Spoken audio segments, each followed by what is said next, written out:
The wind howled through the Alaskan wilderness like a living thing, cold and merciless, carrying with it the sting of ice and the faint metallic scent of blood. The tundra stretched endlessly in every direction, a vast white graveyard that swallowed sound, warmth, and hope alike. In that empty expanse, a single flicker of light trembled on the horizon. The tiny town of Bethel, population 6,000, a lonely outpost in a land too cruel for most to survive.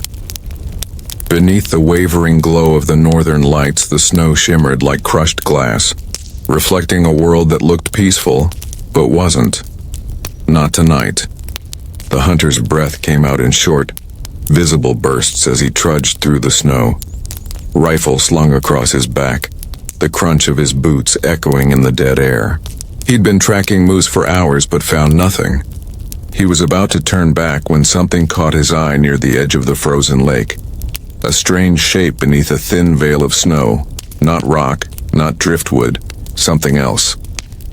He hesitated, squinting. The shape didn't move. Curiosity drew him closer. When he brushed the snow away, the world seemed to stop. It was a woman. Her body was half encased in ice, her face pale and peaceful beneath a translucent layer of frost. Her lips were slightly parted as though caught mid-breath, and her eyes, glazed and open, stared blankly up at the night sky. He stumbled backward, heart hammering. The sound of the wind returned, shrill and cruel, and he realized it wasn't just the cold making his hands shake. He turned and ran toward town, the frozen silence chasing him all the way. Sheriff Aaron Kolek was in his office when the call came in. It was past midnight, and the station was empty except for the faint hum of a dying fluorescent light. Kolek had spent the last hour nursing a cup of stale coffee and rereading a half-finished report about a stolen snowmobile. Nothing ever happened in Bethel anymore, at least nothing that stuck. But the sound of panic in the hunter's voice as he described what he'd found sent a cold wave through Kolek's gut. By the time he reached the lake, the temperature had dropped to 15 below. The scene was quiet, except for the faint buzz of the portable generator powering the floodlights. The body was still there, half frozen, the ice glistening like glass under the artificial glow. He knelt beside her, his breath fogging the air, his gloves creaking as he brushed snow away from her face. She couldn't have been more than 25. Her skin, though touched by frost, was unblemished and smooth. Someone had taken care to arrange her, hands folded neatly across her chest, hair brushed and laid perfectly around her shoulders, as though she were asleep in a coffin made of ice. But it was the mark that caught Kolek's attention. On her left wrist, carved into the flesh with surgical precision, was a small, perfect circle. He stared at it for a long time before standing up, the weight of memory pressing against his ribs. He'd seen that mark before. 10 years ago, another girl had been found near the Yukon River. Same positioning, same peaceful expression, same perfect circle carved into her skin. Then another one, and another, until the pattern became unmistakable. The media had dubbed the killer the Halo Man for the symbol he left behind. Kolek had led the investigation himself, chasing ghosts across frozen valleys and half-buried towns. The trail had ended with fire, a cabin explosion outside Fairbanks. The suspect, Tobias Reed, had burned alive inside, or so everyone believed. The case went cold, and so did Kolek. He'd buried the memories under a decade of silence, pretending they were gone for good. But now, staring down at this body, he felt them claw their way back to life. He turned to his deputy, a young officer named Dana Mertz, who stood pale and wide-eyed behind the floodlight. "Don't touch anything," Kolek said quietly. His voice was low, steady, but there was an edge to it that made her nod without a word. He looked back at the body, then out toward the dark stretch of forest surrounding the lake. Somewhere in those trees, maybe just beyond sight, someone was watching. He could feel it. The prickle of unseen eyes, the faint pulse of intent in the night.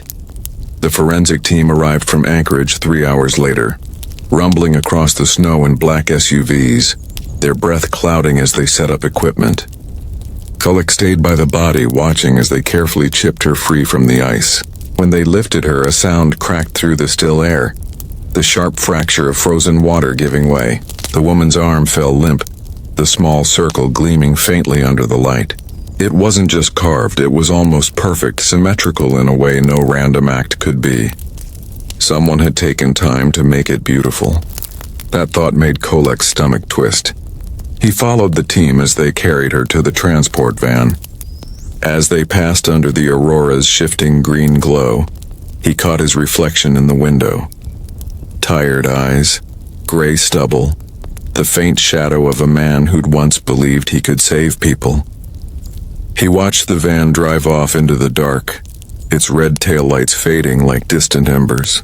The next morning, the town buzzed with quiet panic. In places like Bethel, bad news traveled faster than fire. The diner was filled with whispers. Hunters, fishermen, old women clutching coffee cups as though warmth could keep the evil away. They all looked to Kolek when he walked in, their gazes sharp, questioning, afraid. He gave them nothing. He couldn't. Back in his office, the evidence board still hung on the wall, blank except for old photographs yellowed at the corners. Kolek stood before it, staring at the faces of the first victims. Emily Cross, 23. Lydia Howard, 27. Margot Linton, 21. All three had been found near bodies of water. All three had that same perfect circle carved into them. And all three had vanished during the same month of the year, October. Now exactly 10 years later, another girl had appeared. The timing wasn't a coincidence. He sat down, rubbing his temples as the wind outside howled against the windows. The sound reminded him of something, a recording from the first crime scene. Back then, they'd found an old cassette tape left beside one of the bodies. It had been warped by cold and water damage, but they'd managed to recover a single phrase, a man's voice low and steady saying, "Beauty must be preserved." The words echoed in his head now as the snow swirled outside, blotting out the world. He couldn't shake the feeling that this wasn't a copycat. It was the same man, the same mind, the same voice whispering through the white silence of Alaska's endless winter.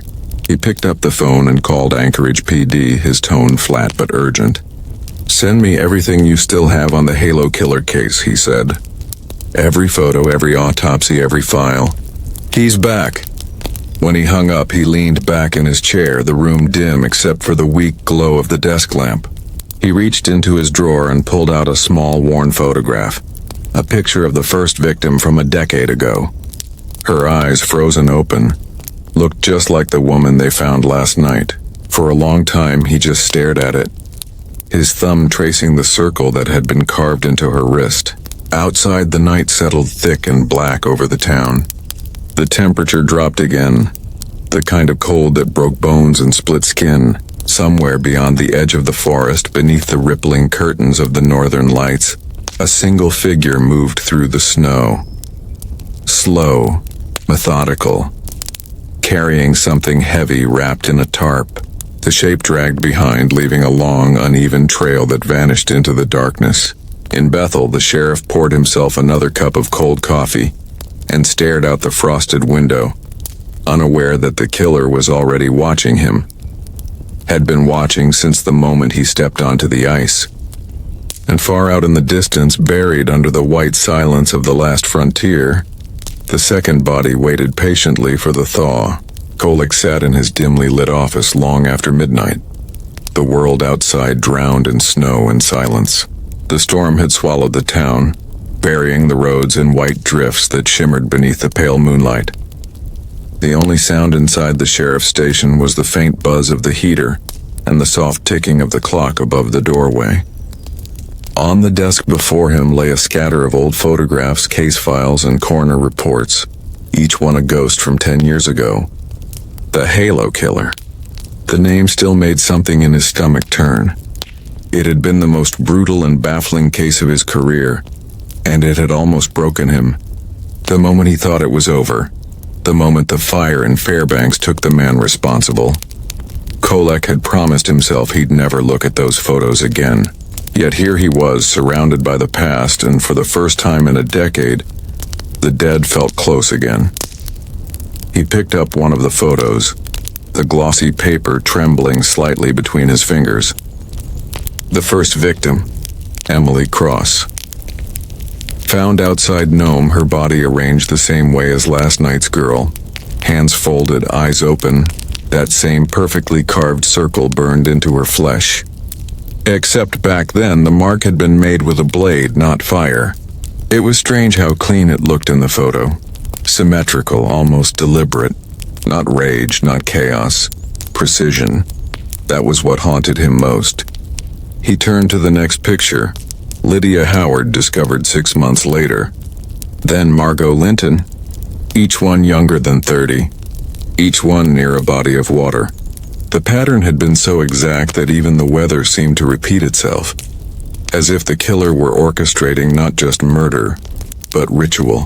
Kolek set the photos down and leaned back, exhaustion pulling at him like gravity. The coffee in his cup had gone cold, but he drank it anyway. The bitterness helped him think. The new body had been identical in every meaningful way except one. The circle burned instead of carved. He had examined it up close earlier that night, tracing the edges with his gloved fingers, and noticed something chilling. The burn was smooth and rounded, as if made with a heated metal ring. A branding iron, maybe. The idea made his skin crawl. The Halo killer had always been obsessed with symmetry, perfection, control. Using fire meant something. It meant escalation. It meant he was refining his art. Kolek knew what that meant for the next victim. He lit a cigarette, though he hadn't smoked in years. The smoke curled upward, gray tendrils twisting through the weak light from the desk lamp. His hand trembled slightly as he reached for another file, one marked Tobias Reed. The suspect they'd named, the man who was supposed to have died in that cabin fire outside Fairbanks. Kolek opened the folder and stared at the photo clipped inside. Reed had been a loner, a survivalist, a man who'd lived off the grid for most of his life. He'd been brought in for questioning years ago after a missing persons report, but they never found evidence strong enough to charge him. Then came the explosion. The fire burned so hot that it melted everything inside, leaving only fragments of bone. The DNA had been inconclusive, but back then no one cared. The murders had stopped. The press wanted closure. The public wanted a villain. And Kolek, desperate for peace, had let it be. Now, staring at that same face under the weak lamplight, he realized he might have made the worst mistake of his career. Reed could still be alive. Or someone else could have taken his place, someone who admired his work, studied it, continued it. Either way, the blood on the snow wasn't done being spilled. Kolek exhaled, smoke drifting across the desk as the wind howled outside. The noise reminded him of the old tapes they'd found in Reed's cabin, recordings of wind, water, and fire. Hours of them, each labeled with a date that matched a victim's death. He used to think they were meaningless. Now he wasn't so sure. He opened his drawer and pulled out the first of those tapes, still sealed in its cracked plastic case. The label read October 3rd. He slipped it into the player on the desk and pressed play. For a long moment there was nothing but static, the soft hiss of white noise. Then came the sound, slow, steady breathing, followed by the faint rustle of fabric. And beneath it a voice, male, calm, too calm. Beauty must be preserved, it whispered. Kolek felt the hair rise on the back of his neck. He stopped the tape. The silence that followed was heavier than the storm outside. He stood and walked to the window, the snow piled high against the glass. The streetlights cast long shadows over the empty street. A single set of tire tracks cut through the whiteness, already half covered by fresh snow. Somewhere beyond those lights, past the frozen river and the edge of town, the killer was watching, waiting. Kolek had learned long ago that monsters didn't live in dark forests or haunted houses. They lived in people. They wore faces that smiled, hands that built, voices that soothed. He had no doubt the Halo killer walked among them again. He sat back down and began writing notes methodically, line by line. Victim profile, female, mid-20s, single, employed locally. He circled the last part. That was the only link he had right now, the local connection. The body had been found near town. Whoever did this knew the terrain well enough to hide her in plain sight. Bethel was small. Everyone knew everyone. The thought chilled him more than the cold ever could. Hours passed. The storm outside finally began to die, leaving a brittle stillness behind. Kolek's eyelids felt heavy, but his mind wouldn't rest. He found himself staring at the clock, 3:47 a.m., and thinking about the families. The parents of the first victims had long since left Alaska, unable to bear the reminders. But the memory of their faces still haunted him. The grief, the disbelief, the look in their eyes when he promised them the killer was gone for good. That promise was a lie now, and he knew it. The phone rang suddenly, sharp and loud in the quiet. He snatched it up. It was the coroner. "Sheriff, we finished the preliminary examination," the voice said, sounding tired but nervous. "There's something you should see." Kolek's stomach tightened. "Tell me." The coroner hesitated. "It's the mark. You said it looked burned, right? We ran a scan. It's not just heat damage. The skin's been treated with some kind of oil, something to keep it from blistering. Whoever did this knew exactly what they were doing." Kolek frowned. "What kind of oil?" "Camphor," the coroner replied. "Used in preservation, embalming sometimes." When the line went dead, Kolek stared at the receiver for a long time. Preservation, that word again. Beauty must be preserved. He set the phone down slowly, a hollow ache building in his chest. It wasn't rage driving this killer, it was obsession. A craftsman's mind. A perfectionist's hand. And somewhere, deep down, a belief that he was doing something righteous. Outside, the aurora shimmered faintly above the frozen horizon, green ribbons twisting against the stars. Kolek looked up at it, the light reflecting off the frost that rimed the window. It felt like the land itself was alive, watching. There was something about Alaska, its silence, its remoteness, that seemed to breed ghosts.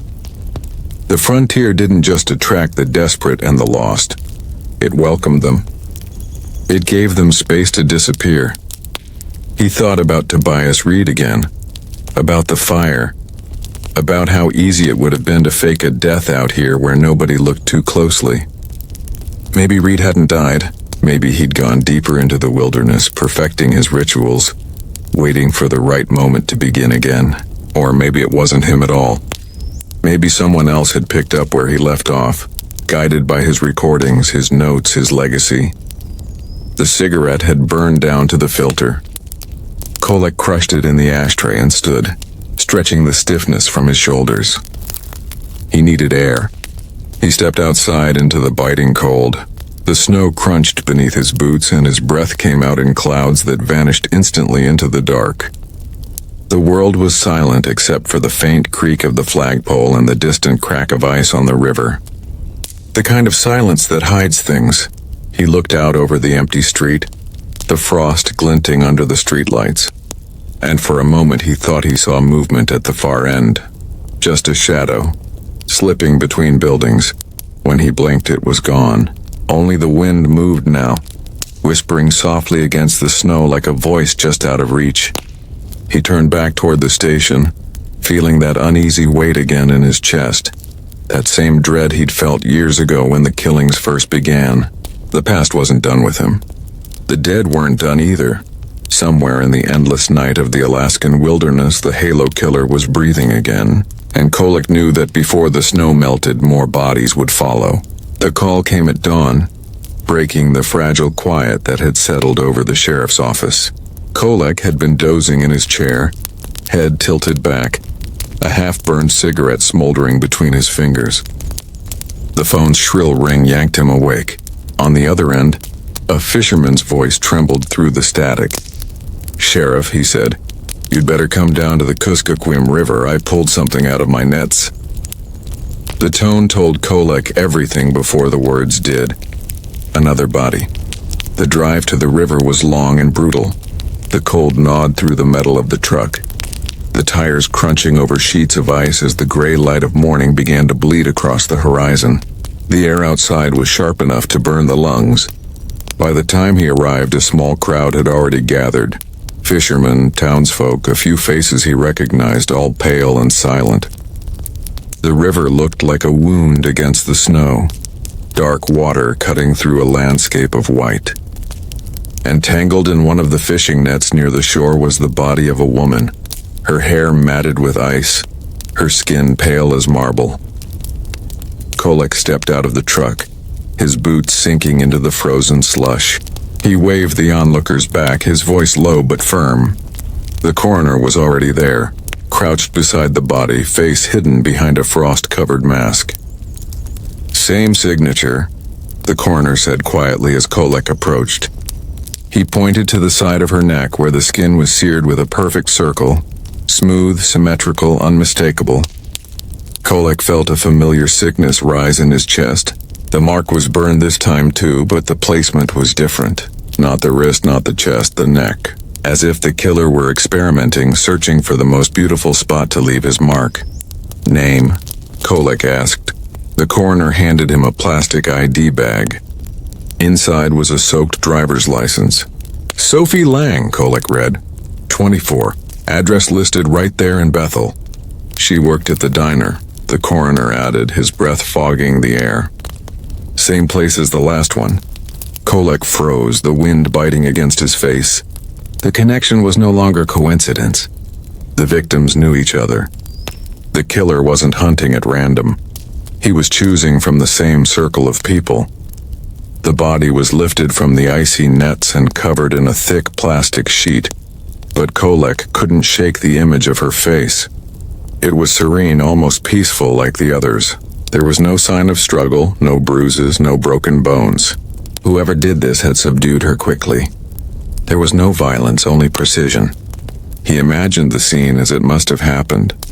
A quiet room, dim light, the soft hiss of fire heating metal, the faint smell of oil and smoke. The thought made his stomach twist. He watched as they loaded the body into the van, then turned toward the river. The ice cracked faintly as water gurgled beneath. Somewhere, maybe only a few feet below, more secrets slept in the black depths. Kolek could feel it.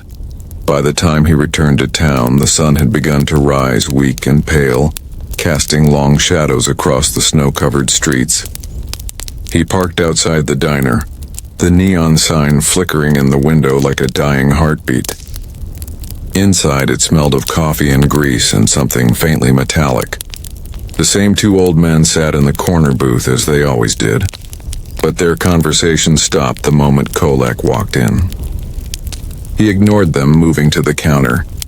The waitress behind it was wiping down the surface with a rag, her movements slow, mechanical. Her name tag read Clara. "You hear about Sophie?" she asked, her voice barely above a whisper. Kolek nodded. "When's the last time you saw her?" Clara glanced toward the empty corner booth near the window. "Last night," she said. "She worked the late shift. Said she'd walk home. She does that a lot.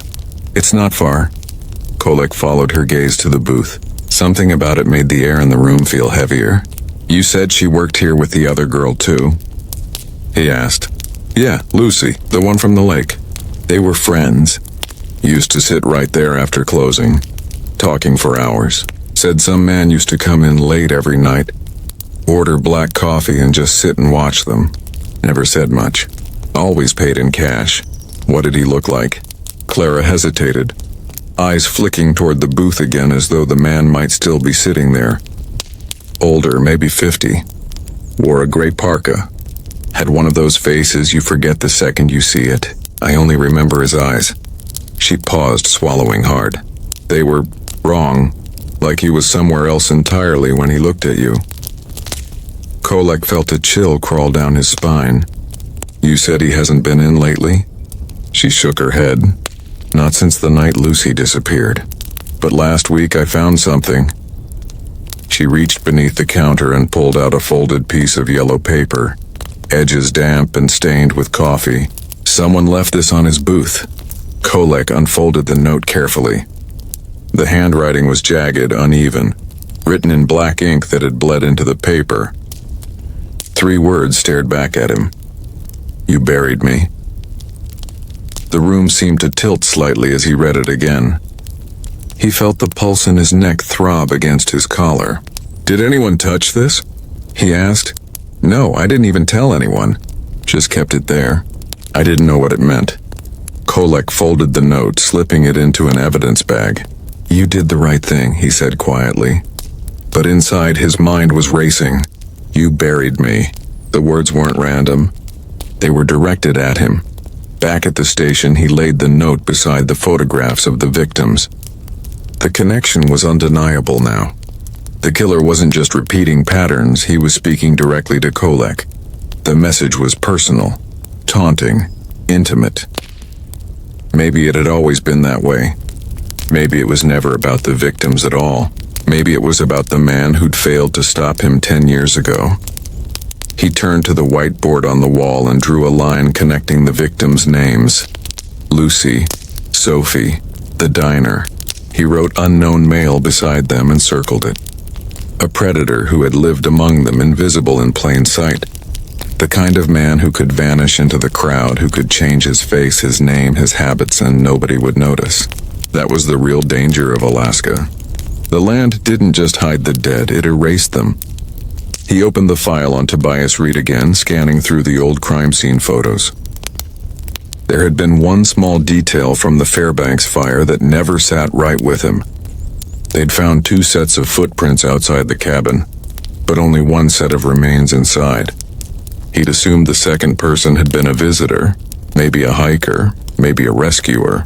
But what if Reed hadn't died alone? What if he'd had a student? The thought hit him like a slap. Someone learning from Reed, watching him, absorbing everything. That would explain the difference in the burns, the oil, the message. The killer wasn't just imitating the Halo killer. He was evolving him. A new generation perfecting an old horror. The sky outside was dimming again, the daylight already fading. Kolek rubbed his eyes, the exhaustion burning behind them. He knew he had to go back to the diner tonight. The booth, the note, it wasn't finished. The killer had left a message there once. He might come back to leave another. As night fell, he parked his truck across the street from the diner, engine off, lights dim. The neon sign buzzed faintly, reflecting off the snow in a sickly red glow. Inside, Clara moved behind the counter, cleaning up for the night. He waited. Hours passed. The temperature dropping, frost crawling across the windshield. Midnight came and went. Then, movement. A shadow passed across the front window. A man, tall, shoulders hunched against the cold, face obscured by a gray parka. He moved toward the diner door but stopped as if sensing something. Kolek reached for his gun instinctively, heart pounding. The figure turned slightly, and under the flickering light, Kolek caught a glimpse of his eyes. Pale, empty, detached. Then the man stepped away, disappearing into the darkness between buildings. Kolek threw open the door and ran across the street, boots pounding the frozen ground. He turned the corner but saw only snow swirling under the streetlight. No tracks, no movement, just the endless white silence of Alaska staring back at him. When he returned to his truck, he found something on the windshield. A small circle drawn in ash, so faint it nearly blended with the frost. It was perfect, symmetrical, the mark of the Halo killer staring at him through the ice. He wiped it away, but his reflection in the glass looked back like a ghost. Somewhere out there, the killer was still watching, waiting. And this time, Kolek wasn't chasing him. He was being invited. The fire began as a flicker in the distance, a small orange bloom against the endless dark, barely visible through the sheets of snow that swept across the horizon. But within minutes it grew, alive and devouring, painting the night sky with a furious glow that turned the frozen air into a ghostly red. Kolek saw it from the window of his office and knew instantly that it wasn't an accident. In a place as small as Bethel, fires didn't just happen. Not now, not after the note. He was already in his truck before the radio call came through. "Sheriff, we've got a structure fire out near the industrial lot." The dispatcher's voice crackled through the static. "Looks bad." Kolek pressed the accelerator, the tires spinning for traction before gripping the frozen road.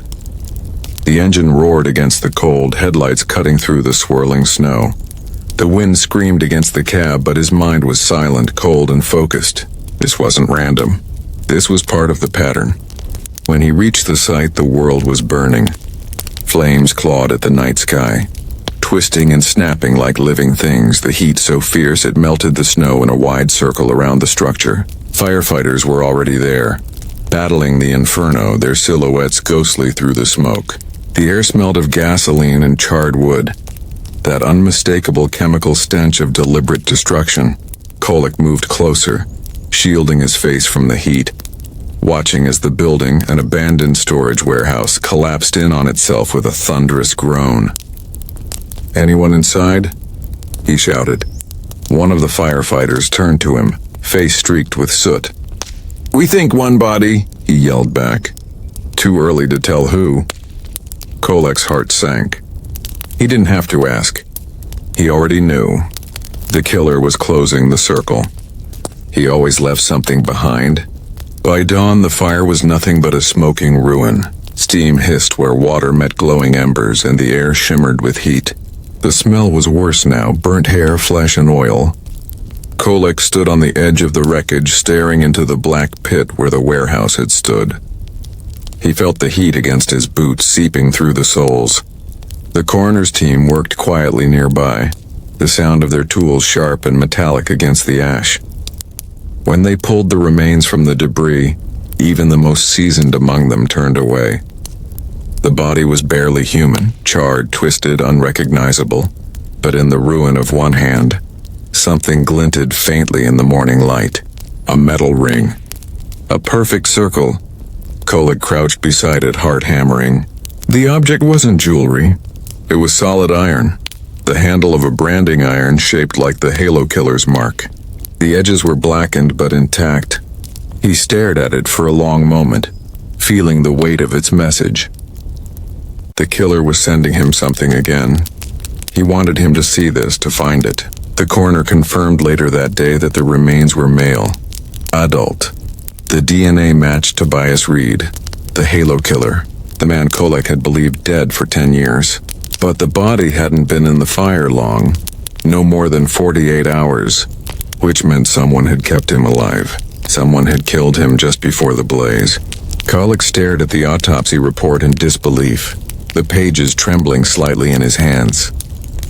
Reed had been dead less than 2 days. He'd been starved, restrained, his hands burned repeatedly with the same circular iron. Someone had branded the killer with his own mark. Kolek dropped the report on the desk, his mind spinning. If Reed had been dead only 48 hours, then he couldn't have murdered the women. Someone else had done it. Someone who knew everything about him. He went back to the fire site that evening, long after everyone had gone. The air still smelled like smoke, the ground slick with melted ice and soot. He walked slowly through the remains, the snow crunching underfoot, embers glowing faintly like dying eyes. That was when he saw it, a small glass vial buried in the ash. He knelt, brushing it free with his gloves. Inside was a slip of burned paper. He held it to the light and the faint letters appeared through the soot. Not him. The words blurred as the snow began to fall again, soft and relentless. Kolek stood there for a long time, the message heavy in his hand. Not him. That meant the real killer was still out there, alive, moving through this frozen land like a ghost. Tobias Reed had been a monster, but now he was just another corpse. One more piece of bait in a game Kolek was only beginning to understand.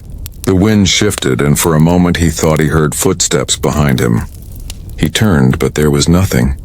Only snow, swirling and silent. But the feeling didn't leave. He was being watched. He could feel it, like eyes pressed against the back of his neck. He scanned the tree line, the shadows shifting in the faint light. Then he saw it. Footprints, fresh ones, leading away from the fire and into the woods. Small, delicate, deliberate. He followed them. The trees closed in around him. the sound of his boots muffled by the snow. The air grew colder, the silence thicker, broken only by the occasional crack of ice in the distance. The footprints wound deeper into the forest, past a frozen creek and up a small ridge where the trees thinned. At the top he stopped. The tracks ended abruptly, as though their maker had vanished into thin air. He stood there, breath fogging the air, scanning the emptiness. That's when he saw it, carved into the trunk of a nearby spruce. The circle, the same perfect symbol burned deep into the bark. Beneath it, a single word etched in the wood: preserve. The sound of the wind shifted again, carrying something faint. A whisper, a laugh, a voice he couldn't quite place. He turned, gun drawn, but there was nothing. Just the snow falling heavier now, covering the footprints, erasing the trail. He lowered his weapon slowly, the cold creeping into his bones. When he returned to town, it was nearly morning. The streets were empty, the windows dark. The diner's neon sign flickered weakly, the hum breaking the silence. He parked in front and sat there for a long time, staring through the glass. Clara was inside, cleaning as always, her movements slow, methodical. She looked up once, meeting his gaze through the window. For a moment something passed between them, something sharp, almost knowing. Then she smiled faintly and went back to wiping the counter. Kolek's breath caught. The footprints at the fire had been small. A woman's. The victims had all worked here. The notes had been left here. The circle carved into the wood had been burned, not cut. A different hand. A different purpose. He stepped out of the truck and crossed the street, pushing open the diner door. The bell jingled softly, the smell of coffee and smoke mixing in the air. "Morning, Sheriff," Clara said without looking up. "Rough night?" Her tone was calm, casual, too calm. He moved closer, studying her. There were faint burns on her hands, thin lines of red where the skin looked freshly healed. "Where'd you get those?" he asked. She looked at them as though seeing them for the first time. "Grease fire last week," she said easily. "You know how this kitchen gets." Kolek nodded slowly, his eyes never leaving hers. "You knew Sophie, Lucy too. You worked with them every day. You ever see anyone bother them?" Clara's smile didn't falter. "People bother everyone, Sheriff. Especially girls who don't know when to stay quiet." Something in her voice chilled him more than the snow outside. He watched her for another long moment, then turned and walked out. The bell rang again behind him, soft and hollow. He didn't look back. That night he sat in his truck at the edge of town. The fire's glow still burning in his memory. The aurora danced faintly above, casting shifting green light across the frozen river. He took out the vial with the note, not him. He turned it over in his hand, feeling the glass tremble between his fingers. Somewhere in that vast white wilderness, someone was still out there, watching, waiting. He thought of the footsteps, the carving, the way Clara's eyes had held his, unblinking, calm. He thought of the way she said the word girls. He thought of the burns on her hands. When he finally started the truck, the headlights swept across the trees. For a split second, just before he turned onto the road, he saw it. Another circle burned into the snowbank by the diner's wall. Inside it, written in ash, was a single word. You. The engine hummed, the tires crunched against the ice, and the town disappeared behind him. In the distance, the lights of the aurora rippled across the black sky like veins of fire. Somewhere out there in the frozen heart of Alaska, the real killer was smiling. And Kolek, though he didn't know it yet, had already become the next chapter in the story of the Halo Killer.